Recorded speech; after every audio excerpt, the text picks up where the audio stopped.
Hey there, dive buddies, and welcome to a very special episode of the show. Today we're teaming up with Master Liveaboards to bring you an incredible conversation with two extraordinary guests. Returning to the show is award-winning film director Nays Baghai, and joining us for the very first time is the legendary cave explorer, diver, writer, photographer and filmmaker Jill Heinerth. Diving into the darkness is a truly awe-inspiring masterpiece, and today we explore how they bring it to life. Please enjoy the show. Welcome to the Scuba Goat Podcast with Matt Waters. Let's dive right in. Guys, welcome to the show. Thank you for having us.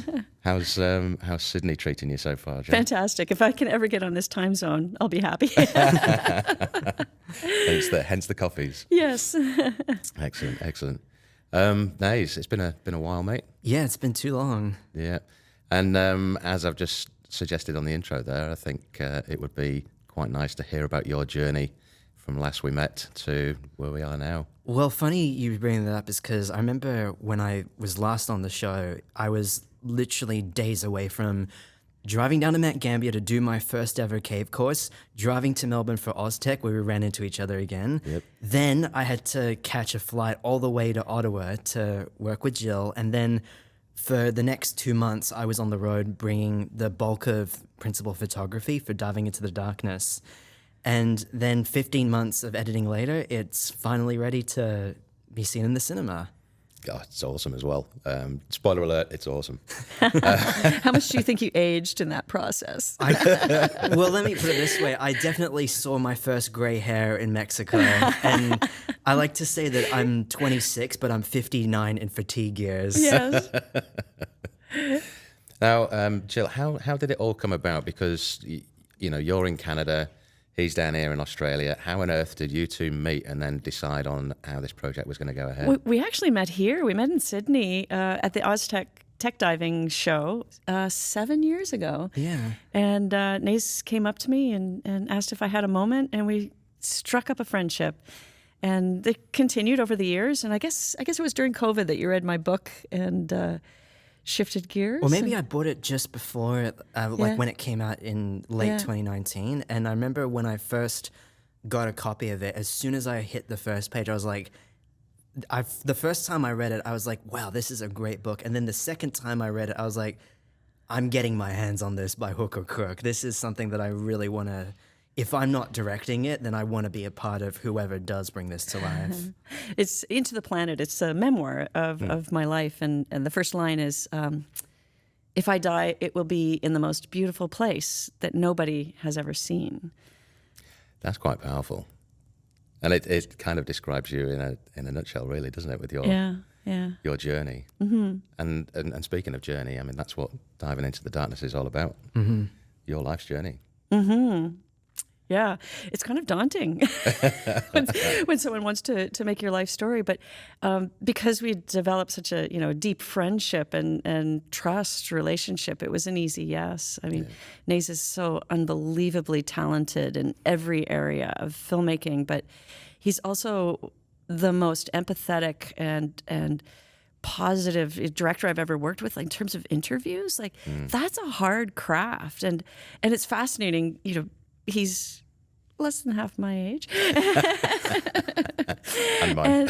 and yet his wisdom and his empathy and just brilliance in the interviews really made me comfortable to share everything. And a movie's not going to be good unless you're your true, authentic self. You've got to reveal and share it all. And it's fantastic. I mean, I watched it the other day at the show, and you can't help but get a lump in your throat at how passionate it is. Thanks. And there's so many questions surrounding. Since I told a few people that we're having this chat, the amount of questions I've been fired are just phenomenal. Oh, excellent! Wow. And they all link into. To summarise it all into one would be, how on earth do you go into such a hostile environment and achieve what you did by bringing the passion and power of the story? How do you make that happen? I think I'll start off by saying that before all of us got in the water, the one rule that we had on the set, which was really something that I tried to spearhead, was don't pay attention to the way that other diving docos have tackled the source material. Let's go back to the movies that we grew up with, like Blade Runner, 2001, Godfather, Inception, and really pay homage to the movies that made us fall in love with filmmaking. And I think that really influenced the collaborative spirit that we all shared. But it also meant that if we're going into A, caves, and B, trying to get such cinematic footage, the list of people that you can call to do that is very finite. And fortunately, Jill is such a legend in the community that as soon as it wasn't hard to convince people to join her for the project and make it happen. But I think, Nays has no ego, and that's unusual in filmmaking, quite unusual for a director. And that whole collaborative process carried through everything, which was so beautiful because he would, frequently turn to anyone on the crew and say, "What do you think? And do you have any ideas? Or let's talk about this." And it was just a great way to work. I mean, it was fun. And there's a lot of film projects I've come off of that I'm quite proud of the end result, but it wasn't fun. Yeah. So it was just fantastic. I loved every moment. Good. And how did you manage to, I mean, I'm not going to be spoiler alert for people that have not seen it yet, but how did you manage to recreate the historical elements? Ooh, good question. You go first. Yeah, so the movie is comprised of some reenactments, a lot of my archival footage, and a lot of new footage. And then a brilliant idea of Nays was to bring animation into the process, because there's some aspects of my life, obviously, that aren't on record beyond a few photographs from my childhood. And that can be really hard to reenact. I mean, it can end up being really cheesy if you don't get it right. And I was kind of scared about the whole animation thing, but at the same time, I thought, well, this is really young and fresh, and I trust in the process, and I know that this might actually reach a wider audience. And the animations became quite compelling, but we also did have to do some reenactments of some scary moments, and those were pretty interesting to craft, because you don't just like pick an actress and teach her to do extreme cave diving and stick her into a difficult, life-threatening environment and say act. You have to take a really good tech diver and then say, how do you feel about being, a bit of a stunt diver? We're going to wrap you up in some line and trap you in a cave. And Yep. Yeah, very real risks. And That scene in question, the one that you're referring to, was easily the hardest scene. It took us, I think it took us like 4.5 days to do it. But it's gripping. But to answer your question partially about how did you plan that, what happened was I went to Mexico 2 weeks before Jill, Yane, Rich, and everyone else arrived to see the caves for myself and think, okay, this part looks good here. And mind you, this is like, I just did my cave course like a month ago, and nowhere, like, to jump from that to 25-minute penetrations and being task loaded was not a walk in the park, but it was I think the thing for me was that being surrounded by people like Jill and also the dive shop that we worked with, Under the Jungle, I felt like, okay, this is like working with the New York Yankees of cave diving. So I'm really relieved to be around people who are better than me and know what they're doing. Yeah, and our safety divers had not just our safety in mind, but the safety and protection of the environment, the cave itself, and incredibly high standards. So, filmmaking can get a little bit messy, but it can't impact the environment. That would be unforgivable. And so we had the best people to help us continue to dive at the best of our abilities and point out when we'd made a few errors, which is good. Fortunately, the cave that we went to was a training section of a site that is popular with people who do like the advanced courses. And we also shot it late in the day so that all the sediment that we stirred up at the time would have settled overnight and the divers drifted away from the cave, where people were actually working. So and the other thing is that it although we could have gone like 40 minutes into it, we actually chose to film closer to the surface so that if a genuine emergency did happen, help would not be far away. So that goes back to the safety protocols that Jill was alluding to earlier. I mean, the planning behind this is just phenomenal, really, isn't it? Yeah, it's massive because it's really the culmination of everybody's experience in life that brings you together to do a project like this. Mm-hmm. Yeah. And how did it work then with like kind of storyboarding it? Because, you know, you got this fantastic brain with all these ideas of what's going on, and then you've got the woman who's lived and done it. How do you combine the two? How does that get out of there and into you so that you both work together in harmony to produce what you've done? Okay, me. Nays is impeccably organized. Like, he thought through literally every single shot in the film was in his head before we started. But even though you do that, you've still got to be ready to be organic and on the fly. And every morning we would get together and we'd get a little briefing from him with storyboards and shot lists, and this is what I want to do. And then he would say, "What do you think, Jill?" And I'd say, "No, we can't do that." You know? Or, you know, we would have to shift gears because of safety or conservation or some other reason. And everybody sort of had their own department in a sense, like, you know, we can't do that for safety. We can't do that for the cave. Or we can't do that, you know, for some other reason. Or I don't want to be the actress, you know, or something like that. And so we would sort of collaborate, come up with a new solution. And then the cinematographer, whichever location we were working on, would then do further storyboards to cement that vision. And then we would have rehearsals on shore. You know, I'm going to be here, you're going to stand there, we're going to move this way. So everybody knew exactly where they needed to be at any given time. Because once you go underwater, we were not using comms at all. And we haven't been diving together for a lifetime. But, you know, we started to develop those intuitive, you know, understandings of each other's, you know, movements and issues and communication. And it all worked out. Yeah. I think the other thing is that, which is very unusual for a documentary production, is that I started storyboarding and shot listing in March. And then by September, I had a proper, like, I think it was 120 pages of storyboards and all sorts of information to do that. And you were involved in that the whole time. And I was like, did it look like this? What was that? So it was very interesting to have you be kind of like a consigliere for the whole time.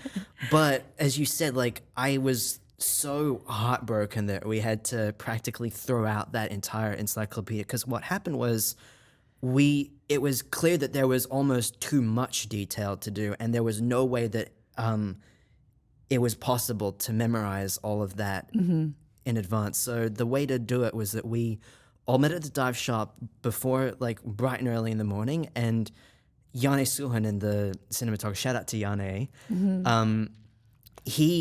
the way that it worked is that by me outlining the shot list first and giving a general direction of what I wanted, it offered him the chance to interpret what I wanted in his own way. And that what he would do is he would draw his storyboards as well as diagrams for where he wanted the lights, the cameras, the safeties, and so on. But it ended up being a very organic, in the moment way where it worked for him. And it was really hard for me to adapt to that, because I had never worked with Yane before that. But it's something that happens on every film production, is that you all find a way to work with each other rather than through each other. Yeah, scripted entertainment is so different. Like when you're shooting a documentary, and you're shooting a documentary in a difficult environment, and then sometimes arriving at a location that you can't even shoot in because of the environmental conditions, you're constantly having to rethink. And so, you know, at the end of the day, I'm tired, I'm exhausted, but Nays has got to be up all night and look at all of the footage, decide if we got it, you know, shift gears because of whatever weather we're about to face, and come up with a new vision. And even after it was all shot, even towards the end of shooting in New Zealand, like, we were sitting down every night and rethinking the narrative arc of the film and moving things around and trying to decide what we were missing. And it's very high stress. And that's before your 14 or 16 months of 15 editing. months. 15 months of editing, all alone in a dark cave of an edit suite. The thing with New Zealand, though, is that we ended up arriving right at the height of Cyclone Gabrielle, and we had 8 days planned for filming at the Poor Knights Islands, and of those 8 days, 6 of them were canned because of the swells were too too dangerous to it. And the most rain I have ever seen, ever. It was like Camino from Attack of the Clones. Like, it was just constant downpours. And I know that there are some UK divers thinking, oh, we get that in the North Sea. That's not thing. And like, no, there's no way you can do that. So we pretty much got over the dinner table and rewrote, and we're thinking, okay, what caves do we have and dive sites are there in the neighboring area? And sure enough, there was a glowworm cave about 90 minutes away from our Airbnb, which they happened to film Planet Earth in. So we which was also flooding from the cyclone. But it looked good. But it looked great, yeah. And it's for the camera nerds that are listening, it was so dark in that cave that the Sony A7S we were using was pushed to 200,000 ISO. Wow. Which I'm amazed you could pick up anything in that. It's beautiful, though. That was actually such a great win, and it was fun too. Because some of the crew had never been caving before. And they were just sort of like, "Wow, this is the world." Okay. We were like kids in a candy shop. It was fun. Was Pete with you by this way? He was. Pete was with us. I wonder why it was fun. Yeah. If you're going to go to New Zealand and dive, that's the man to host, isn't Absolutely. it? Absolutely. Yeah, he was when we finally did manage to get out to the ocean, he was the best dive marshal that you could have. Yeah. And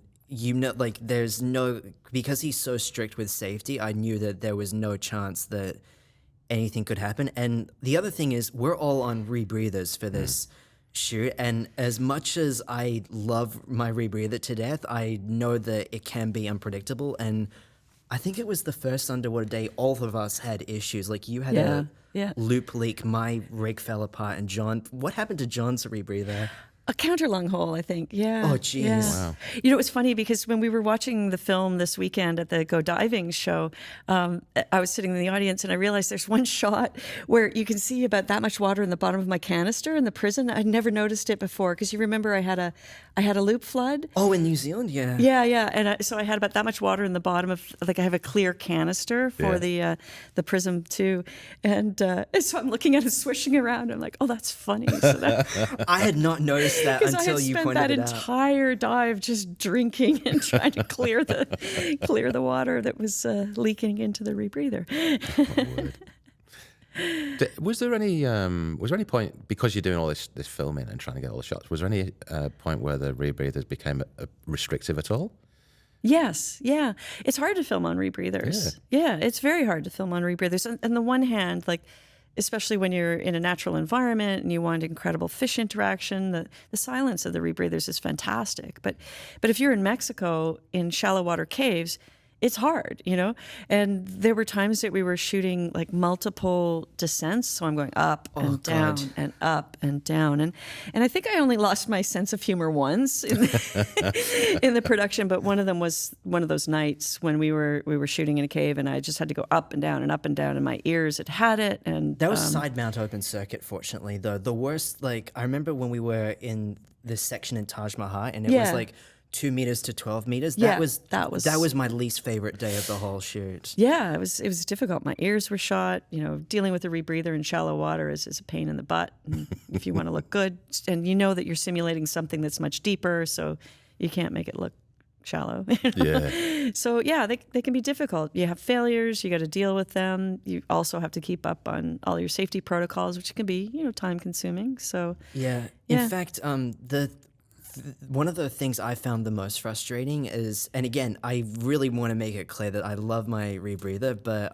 I should be realistic about it. But because it's so exhaustive to clean and prepare, both before and after the dive, it was really frustrating that I had to stay up really late after cleaning that to then review the footage and plan the next day. So, but as fate would have it, Yane's rebreather head broke completely in this last third of the shoot. So I said, well, why don't you take mine? Because I haven't been having issues with that. And it worked out perfectly because the cave that we had to film in was literally too small to fit more than 3 people. Okay. And it meant that I had more time to review the footage. Although being the director that I am, I love being in the water and seeing what's happening down there. So it was painful for me to do that, but it's like, you got to do the best for the team as opposed to the best for your ego. Yeah.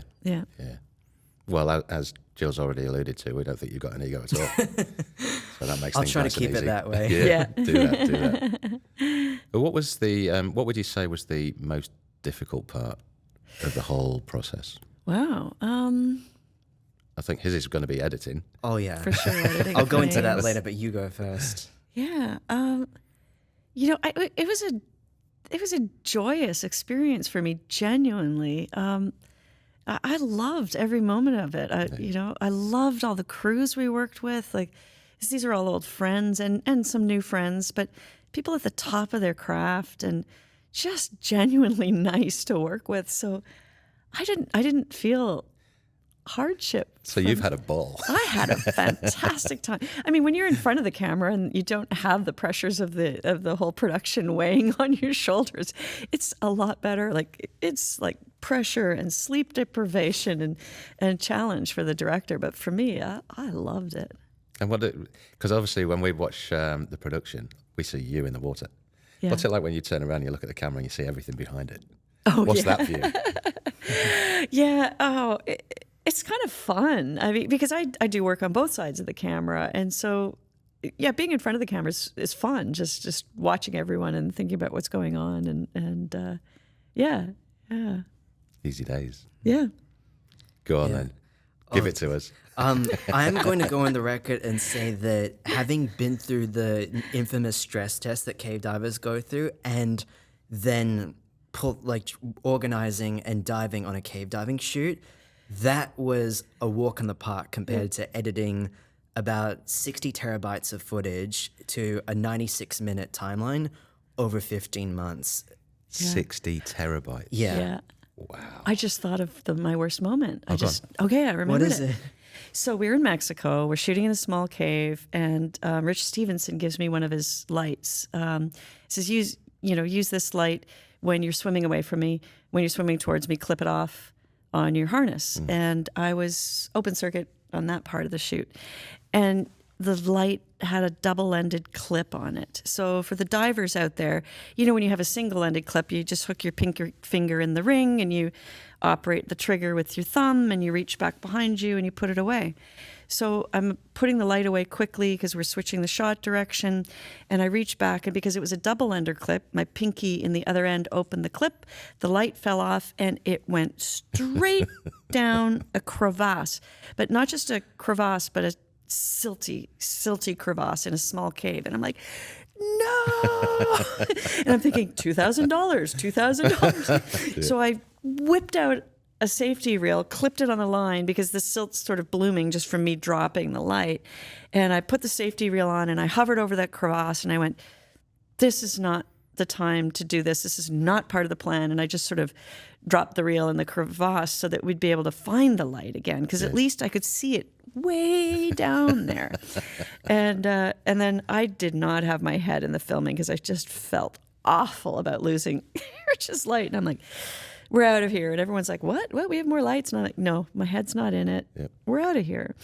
We'll make a plan. So we go back and we make a plan. And to make the long story short, it took us about 3 days. And Vince Rocathala from Under the Jungle finally, was able to rescue the light after several iterations of creating a long sling, like a piece of wire bent over inside a PVC pipe that he could fish down the hole, snare the light, yank the cable, and bring it out. But if you can imagine carrying like a 3 or 4 meter long piece of PVC through a windy decorated cave just to get it to the point where he could snare the light. Like, when he came out, I was like, oh, thank you. I bet he loved you for that, didn't he? Oh yeah, no, he had fun. He did love that whole challenge of getting it back. But me, I was just like, Rich, I'm buying you a light. I'm buying you a light. He's like, no. So I felt terrible about that. Well, at least you got it back. We got it back. Yeah. I remember when he came in and he had that big pole, and I was like, this is a salvage operation happening right here. Cave divers are nothing if not ingenious.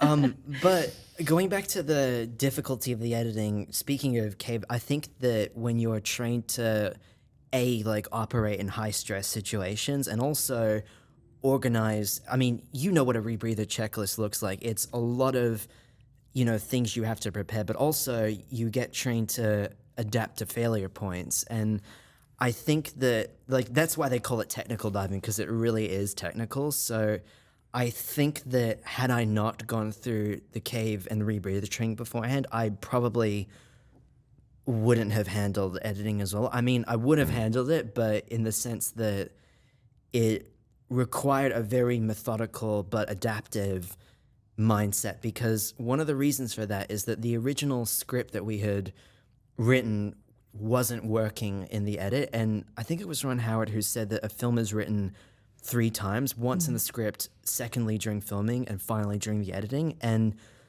it took forever to get that nonlinear structure in the right order and elicit the reactions that we wanted. But that and the opening sequence were a real pain to do. We know from last time you were on the show and then going off and doing all this training and then jumping over to catch up with Jill.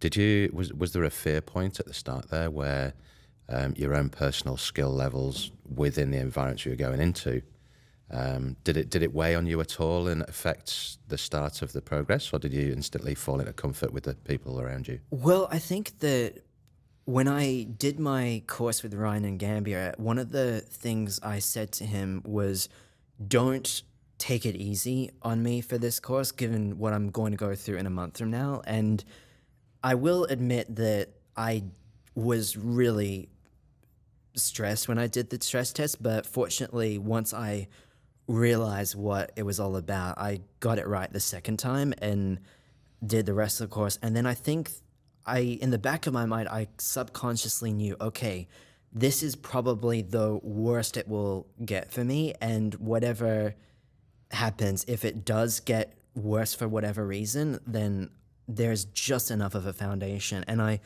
also thought, I don't have time to worry about whether I'm the worst. Like, I need to just give it my all and keep up with the crew. Although I will tell you that initially, when you're surrounded by people like Jill, Arya, Yane, Rich, Vince, and so on, there is a little bit of pressure thinking, oh shoot, I have to really bring my A game in the presence of these people. But I think that because there was such a, what's the word? I think because everyone was aligned to pursue the same goal and get everything for the same reasons, we all were just thinking, let's just get the job done and, get in the mud and literally and make it happen. And I think that the more it happened, the more I got used to it. And I'm a perfectionist, so I want to keep doing it again and again. But I think that I got used to it fairly quickly, and I was just thinking, don't focus about it, just do your best and do the job that you're here to do. Yeah. It takes a while to build a team, though, eh? I mean, although we're all friends, and so many of these people I'd had diving experiences with before or expeditions, but each team is unique. And yet when you're filming, you're day one, you're in the water trying to get footage, and you're still team building. So it takes some time to get into the groove. And then just as you're into the groove, it's off to another place and a new team. So it's challenging. You have to be really adaptable and then also, authentically honest about your own performance too, and just say, I'm having a bad day, or I'm not happy with how I performed, and everyone's like, it's okay. We all have bad days, and we'll do better the next day. And I think, recalling what you were saying a couple of minutes ago about dropping the light, and you indicated, and that's just a perfect example to anybody at any level of diving, that if someone shows the thumb, no questions asked. There's a lot of pressure. Think about the safety diver's perspective too. Like, someone who's a safety diver is there to, watch over the director, the cinematographer, the talent, whatever. And so nobody would ever expect for the safety diver to have an issue where they might call the dive. And so there's pressure screaming in their head, must be like, I really need to call the dive, but I don't want to wreck the filming. There's all this investment that's gotten us to this point. But so it is important to really develop those team dynamics and make sure that those golden rules of cave diving apply right into the film. Like, I'm really sorry, but my head's not in it. Shh, we're out of here. Yeah. And it touches nicely on fear as well. I think the movie itself has that story of fear and not avoiding it, but I think you quite adequately put living with it. Yeah, step into it. I mean, if I had a nickel for every journalist that had a headline that said fearless in it, I'm like, I'm not fearless. I'm scared every time I go diving, and the day that I'm not, then I shouldn't be diving anymore. Like fear, being afraid, it means that you respect the risks that you're taking. Now, you need to mitigate all of the things that are causing your fear and solve those problems before you go underwater. But I want to dive with people that are also scared. New divers will say to me, "Oh, you don't want to dive with me? I'm terrified." I'm like, yes, I really do want to dive with you, because I know you and I both want to come home to our loved ones at the end of the day. So embrace it, recognize it, bring it into your life, and then mitigate those things that scare you before you drop beneath the surface.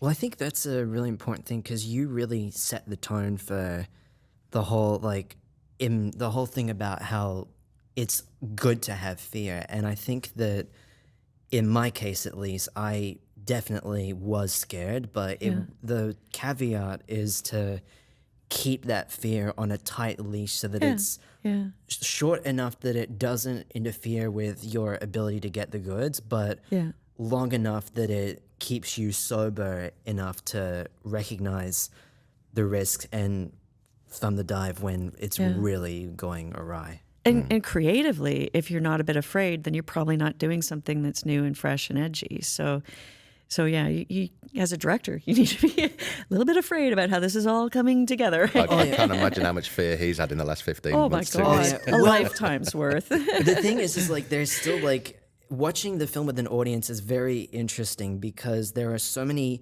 scenes that toy with the audience and were deliberately designed. And there's one scene in particular that I get a kick out of because of how polarizing it is. But at the time of editing it, I was constantly, that battle of trying to do something that's on the edge and, pushes the boundary creatively, while also trying to make something commercial that can appeal to anyone on the planet, is not a fun game I would want to wish upon anyone. But okay, so what's the polarizing scene? I'm the curious. burglar scene. Oh, yeah. Okay. Yeah. I won't go into detail for anyone who hasn't seen the film, but it's not to sound like cocky or pretentious, but it's like the Sopranos ending. Either you like it and get it, or you don't. Yeah. And I always am amused when I see someone either walk out of that or send me an angry Facebook message saying, "I hate this scene." And it's a non-diving scene, so the divers want more footage. But it was a very formative and traumatic, incident in my life that's in the film, and without that incident, I wouldn't be who I am today. And so I was really glad that was a part of the movie. It's funny because I watch it now and it still re-traumatizes me. I'm not surprised. In a way, I mean, because it's quite compelling. Yeah. But yeah, I think some people understand it, some people don't, but that's very much a part of my life. Do you think that was that's the key moment where you've got that fear factor, and all of a sudden that fear factor's been smashed out of the park by bravery? Faced the ultimate moment, that sort of existential threat, and then processing the PTSD from that whole experience. Like, a real revelation from a dear friend was like, hey, the good, the bad, the ugly, the crappy stuff that happens in your life, the trauma, you can't change that. Mm-hmm. You've got to figure out how to move beyond it. And you've also have to recognize that the most difficult times, or even the most embarrassing things that you've ever done in your life, they are part of the fabric of who you are today. And all of those things help you to move forward. Like, there's no failures, there's no mistakes. It's all discovery and learning and moving forward. And if you're going to live a whole and happy life, you've just got to accept that and push on. Nobody can be perfect, eh? No, definitely not. I think the other thing is that because another rule that we had for the film was to make it really character driven and really show Jill as a person beyond her diving career, I think that scene had to be, because it is the defining moment. But a big debate that we had, which I haven't told this publicly, is the placement of that scene. Because if you've read Jill's book, you'll know that that scene takes place very early on. I think it might be chapter 2 or 3, if I remember correctly. But when we put it, and going back to why the structure was so difficult, when we put it in chronological order, a lot of it didn't work because it's the equivalent of showing your hand too early. And the thing that we wanted to do was to build up your understanding and empathy for Jill as the film goes on. And I liken that to the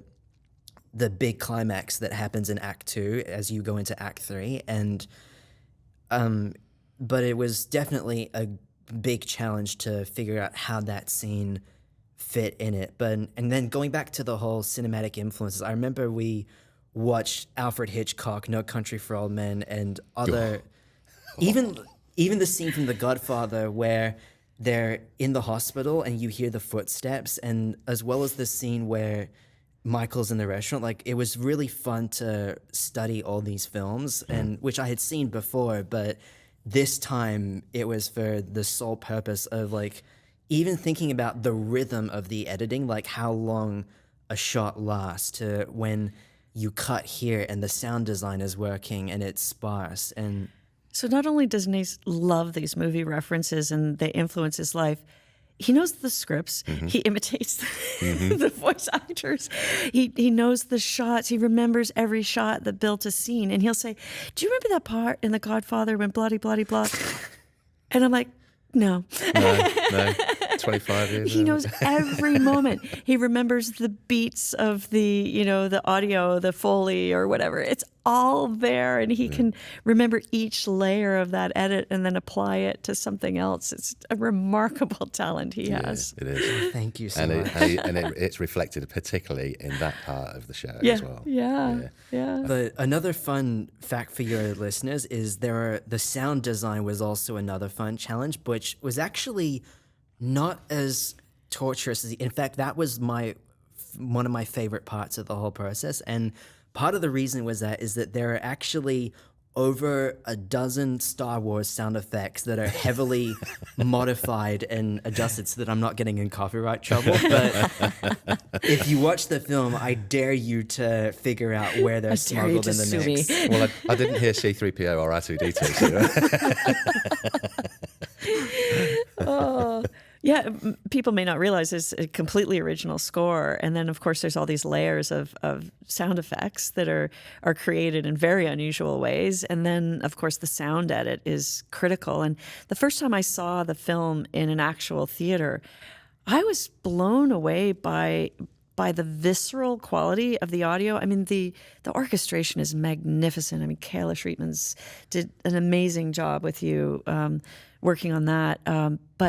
But the sound editing was making my heart race, and I'm like, I know what happens. So it's magnificent. Thank you.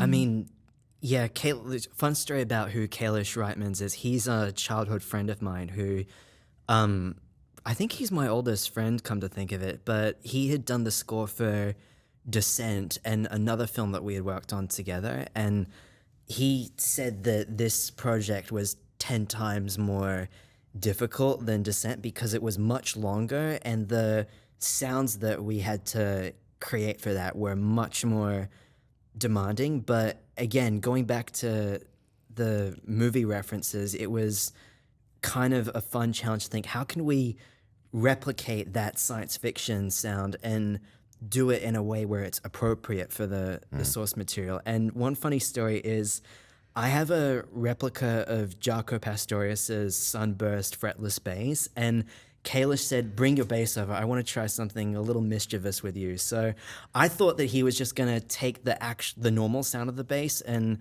have me play like some bizarre passage. But what he says is, "I want you to play every single note on every single fret line on your bass." So I'm in his garden shed playing each note one by one, and he said, let me come back to you in 2 weeks from now. And he literally created an entire palette of sounds from high white noise that sounds like your ears ringing to the low frequencies that sound like the brass of a Hans Zimmer orchestra. And he literally manipulated that bass to sound like a full-on instrument that blurs the lines between sound design and music. So I have to, although we work together very closely for that, really the execution of the music is all him. Particularly that element was literally, Nays, give me the goods and then get out of the way. Yeah, but it was fun, like bringing all those string in. I mean, if you listen carefully to the Mexico sequences, there's a Spanish guitar that's included in it, and that's me noodling away to try and give it that Latin sound. Yeah. You know, one of the fun moments in production for me was when Nays and I were in New Zealand, and I guess we'd wrapped at that point. Yeah, it was our last day off. Yeah, and we were all looking for, something to kind of revive our energy a little bit, and Nays is like, I need to play some music. I'm exhausted. So we go to a music store and walk in, and he walks up to the front counter and says, do you mind if I, play a few instruments? And they're like, have at it. And I think he sat down at the piano first, and within seconds, like the whole store is like kind of like coming around him and going, okay, this guy knows his stuff. And then he's over and picking up a cello and just playing every musical instrument in the store. And I'm like, he's like, Jill, get some action here. And I'm like, oh no, I'm having too much fun watching you and listening and yeah. You know what? Do you play an instrument? I dabble a tiny bit. I actually did have quite a musical start in my life, and piano and stringed instruments and French horn and trumpet and things like that. So yeah, but I kind of left that part of my life behind for the most part. But yeah this guy, it's in his blood. It's what he needs in the morning to get started. Yeah. You know what my favorite part of the whole story of that is that I hadn't played cello in like 20 years at that point, 19 years at that point. And I'm kind of fumbling my way through it. But what happens is, as I'm fumbling, is this really creepy harmonic sound where a harmonic is when you put your finger just above the string and it goes like several pitches above. And as I'm bowing this open harmonic, I'm thinking, man, this would be a really good sound for the So film. I literally whip out my iPhone and record it for Kalish, and he's like, you're renting a cello when we come back. And I'm like, done. Yeah. Fantastic. I was going to ask, because, when you started going about looking for those sounds for the show, did you find yourself walking around in the street at times and thinking, oh, yeah, that's good. Chase down the road after it. 100%. But also, like, the other reason the sound design process was so much fun is because of how casual it was. I mean, just so you know, that sound of Jill breathing through her rebreather loop in the film is actually me in my bedroom breathing through my JJ loop, recorded on an iPhone. Yeah. Brilliant. So, you should tell about the final sound edit too. Like the final, who did the very, that's a pretty good story. So this happened by complete accident, but the guy who did the final theatrical sound mix was the same guy who did the sound mix for The Mandalorian, Joel Rabe. So, and the funny thing is, I never met Joel face to face, like, because he lives in Los Angeles, and we pretty much worked together completely remotely and across the Pacific, and it worked. Like, the guy's brilliant at what he does. Yeah. So how many locations did you do in the end? Countries or specific caves that we're Let's doing? get specific. No, in fact, I'm not going to get specific with you. We'll be here till next week. Oh, shit. I think we did in 5 countries in total. Canada, US, because we worked with Bill Stone for a day, which was really fun. Mexico, New Zealand, Australia. Yeah. Wow. Yeah. And then the archival material for me is from endless locations. Yeah. How does it feel looking back on it all? Fantastic. Yeah. I'm thrilled with the result. And like I said, it's scary to kind of entrust your life story to someone. And normally it would not have been such a collaborative process. Like, you speak to a journalist and they get most of it right, but not all of it. And there's some misinformation and you're like, ouch, but to be in this process and to have been so collaborative collaboratively a part of it is fantastic. I'm really proud of it. Yeah, you should be, both of you. Thank you. Fabulous. I kind of have like almost like a bittersweet feeling because part of me knows that it will never get as good as this, as the experience I've had with Jill, especially like in how generous and what's the word? I've yet to work with anyone who is an on-camera talent that is as involved and respectful and also just really creative and fun in their own right as Jill. And I think, as you said, because you've been on both sides of the camera, that empathy for what I was going through really came through, and it made my life really much easier. And I'm really, I would do it all over again if I could. You certainly seem to have got extremely close, you guys. Yeah, no question. Was there any, excuse me, I know you like a little jest every now and then. Was there any humorous bloopers that you've had to... Oh, plenty. Oh, what's your top? Yeah. I think the funniest one for me, this wasn't for me personally, but we were filming Brian K. Cook, who is Jill's expedition partner for a few of the expeditions in the film. So we get Brian into my hotel room in Mexico because that was the only place we could get a decent. And the housekeeping staff are right above, on the floor above us, moving all sorts of chairs and tables, and they're constantly, Brian's trying to get a response and they keep interrupting him, and slowly Brian gets more and more pissed that this is happening. So as a way of lightening the mood, I play a clip from Pineapple Express that communicates exactly what we're feeling. I won't say it on air, but if you were there when that happened, weren't you? No, I see when the interviews happen, like Nays interviewed my family, my friends, my expedition colleagues, and that's actually scary because you don't know how other people perceive you. But of course, those people have to be comfortable, so I can't be in the room. I mean, he's interviewing my sister, he's interviewing my husband, and so I might be there for the setup, and then I have to go away, or I'm not even there for the shoot at all. And so I don't get to hear the interview. So I was only there to help you guys get set up. And then put makeup on Brian. And put makeup on Brian. That was one of my favorite moments. But that was just like an instance of like where you can take a really frustrating obstacle that's happening and turn it into a lighthearted moment. And then another one was when we were filming Richard Harris in my house, actually, and there was a kookaburra outside the room, and it kept doing that. And he gets, and like Brian, he was getting annoyed that there was a kookaburra just interrupting him in the middle of it. But when you're like, I think when you're under pressure, you have to laugh and have a pressure valve, no pun intended, for something like this. Yeah, for sure. But yeah, that I remember Brian's interview because we were trying to make a good sound environment in a busy hotel. And I've been on shoots where, okay, take the mattresses off the bed, throw them up against the window, that kind of thing. But there was one point when I think 5 of us were standing on a sofa looking into the camera to see if we had a good shot. Yes. Brian's sitting there and we're moving gear around him to create a little environment. And I think I took a photo of all 5 of us just standing on the sofa looking into the cameras, and it's quite funny. What's your blooper? Oh, I don't know. Did you have any, I call them brain farts, where you're meant to be doing something on camera and it just disappears out of your head? Yeah. He'll ask a question in an interview and you'll start down this story path, and you're in your mind, you're telling a great story, and then you're going, am I actually answering the question? I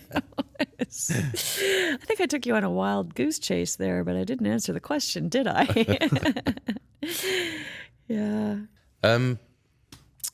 Other than being under the jungle in caves and caverns and dark, dirty holes, I know that you've both been on liveaboards, and our good sponsors of the show today are Master Liveaboards. Nays, you've been to the Galapagos with them, I know that. Yes, it was easily the best overseas expedition, other than the filming ones I've done, that I can remember. I mean, just so you know, like I had just finished university and had been dreaming of going to the Galapagos for, I think it was like 16 years, and they more than delivered for that experience, and I can't wait to go back with him again and hopefully bring my rebreather this time. So That would be awesome. fingers crossed I can do it again. And you just bring me back another photo of the hammerheads like you did. Yes. Well, I'll tell you this, that like when you're hovering in the middle of the water and there are 100 hammerhead sharks right above you and you're just hovering, it's like I can die a happy man right now. What about yourself, Jill? Yeah, I've actually been on a Master Liveaboard trip in the truck, and you know, so much of what I do is really hard work to go diving, and so to be able to just like park on top of the wreck and roll off and spend all that time underwater and then come aboard and just be pampered and taken care of, it's like very unusual for me. So I thought the service was amazing, the safety and the excellence of the crew, and absolutely fantastic company. So Yeah, I love it. I love liveaboard diving. Hey there, dive buddies. Since recording this last episode with Jill and Nays, I've been chatting with our episode sponsor, Master Liveaboards, and I've secured the Philippine Siren for a 6-night exploration of the beautiful Tubbataha Reef in May 2026. Now, I am super stoked about this, and even more so because Jill and Nays will be accompanying me on the trip as special hosts. This expedition will take 13 guests into the heart of the Sulu Sea. To snag a spot on this amazing adventure, simply follow the link in the show notes, and I look forward to welcoming you on board the Philippine Siren. Who was the? Do you remember who the cruise director was or the trip leader when you were in truck? Oh boy. It wasn't Adam, was it? Yes. Adam It Beard. was Adam. Yes. What a marvellous guy. Oh, He's a yes, champion. yes. I first absolutely. met Adam when I first rolled from the military into the dive industry. Oh. And I was just doing a little bit of DM work. Okay. And he was doing his open water. Yeah. And I think he went on after his open water. It was either a fun dive or his first dive of his advanced or something like that. Yeah. And there's a bloody whale shark in the water. And that's where he fell in love with diving. But, you know, don't you love it when you're working with someone who's equally as enthused about the actual diving as you are? And he certainly is. He's like, he was just waiting for the moment that he could have a chance to go diving too, you know, once we're all squared away and taken care of. And we kind of bonded over his wife too, because she's a pretty exceptional human. You're doing amazing work herself. Yeah. He's a lucky guy. He's punching way above his own weight category, that's for sure. Oh, yeah. You'll love that. Yeah. But if you've not checked him out, have a look at Adam Beard and his photography. It's phenomenal. Absolutely. Yeah, happy days. Awesome. And what's the future for Jill? Oh, Where are we going gosh. after this? Yeah, that's so interesting. I'm doing some great work that I'm really excited about close to home, which I love, working in Canada's longest underwater cave system. And it's just about an hour and a half, 2 hours from my house. And I'm just loving that work. It's fantastic. But as I look into the sort of future of exploration, I'm just starting to entertain these thoughts about, you know, here we are facing existential threats from climate change, and you know, will there be a point in the future where travel is not so easy, and should we all be just focusing on things at home and finding ways to share virtually? Like, you never, I mean, it's easy to lose sight of what's incredible and beautiful in your own backyard and then go halfway around the world to have a different experience, but that may not be open to us in the future. And so I think I'm really, you know, cementing a lot more of my roots at home and continuing my efforts with the Royal Canadian Geographical Society and the Ottawa Riverkeeper, and just really enjoying that. And although I'm hardly home all fall, so I can hardly say this, but I'm just loving being home with my husband. Yeah. Good on you. Yeah. It's I found it very interesting over the weekend at the Go Diving show, because obviously we watch the movie and we learn about Jill and her history of depth and craziness, and then the marvelous stuff that you're doing in Canada right now that's super shallow and, you know, just a step off the path kind of thing. Yeah, it's funny. It's not an easy cave, even though it's shallow. It's really difficult to work in and even to get to. There's a lot of hiking and dragging gear through the bush and kayaking against white water and everything just to get to these entrances. But my presentation was on mussels, freshwater mussels. And so you're thinking, okay, who's going to come to the talk? You know? But I think I got some converts on the beauty of working in in a cave that has less than a meter of visibility, looking at little benthic invertebrates and getting excited about what they're doing. I never thought I'd be interested in mussels. I'll give you that one. Yep, I know. Everybody Fabulous. says that to me, but it's very cool. I remember you were in conversation with Bill Gladstone, who's a really amazing local marine biologist, and I saw you two just going at it as total nerds. And I'm thinking this is the kind of crossover that cave diving can bring over. Well, I love it when a marine biologist says to me, "What? I didn't know that." And I'm like, well, I'm not a marine biologist with a lifetime of experience, but I'm now a specialist in this really bizarre and unique behavior that's happening and that nobody's ever documented before. So it's really fun when someone with such a pedigree as his says, "I don't know about that. Tell me more. Where can I learn more?" And he's such a nice guy, isn't he? He's lovely. And his intellect level's fabulous. He's a lovely guy. Yeah. We keep meaning to bring him on the show, just not got around to it yet. Oh, you should. Yeah. I've got a few questions, actually. Okay. First one for Jill. Okay. What advice would you give to divers who are interested in pursuing technical diving or underwater exploration like yours? The best advice I would say, take classes. Don't look at what agency your class is from. Pick the person for their background, their experience. Your instructor needs to be someone that you're going to gel with, that's going to have a working style that works for you. Like, there's some people that are much more militaristic, some that are gentle and nurturing. Choose an instructor, not an agency.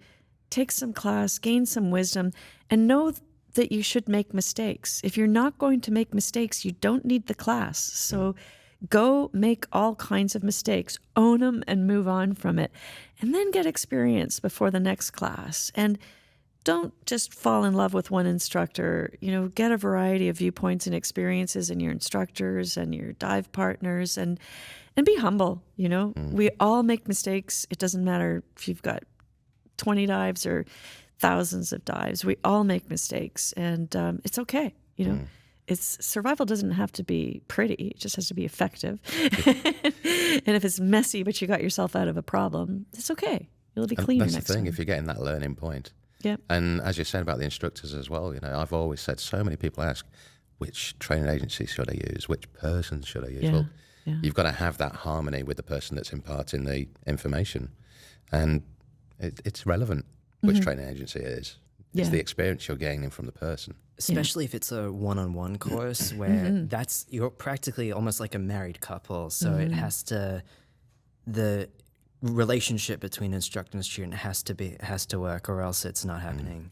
Also know that all of those mistakes that you make in your class that are so traumatic for you, like, I can't believe I did that.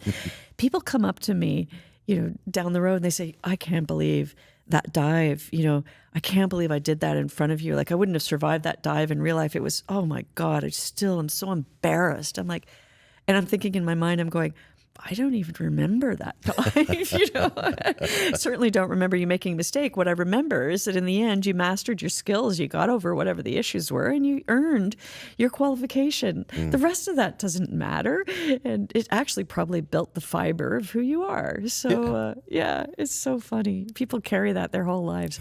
Can't believe I did that. Can't believe Jill saw that. She's going to think I'm I had that happen to me multiple times when I filmed, because again, I was a relative newcomer to rebreather diving in caves, and my frog kick and also my reverse kicks were not, and because I've got 2 bailouts, I can't do the reverse kick as well as I can without it, and I'm just thinking, oh my God, I look like a total moron in front of these guys. I think there were a couple dives when you said that to me, and I'm like, oh, okay. I missed it. Case in point. It's all in your head. Yeah, it's one of those pictures in your head. We didn't see that. I probably had those same pictures in my head about my performance. I can't believe I just did that in front of a camera. Well, that's why we're perfectionists. Like, it just feeds into everything. Yeah. Nays.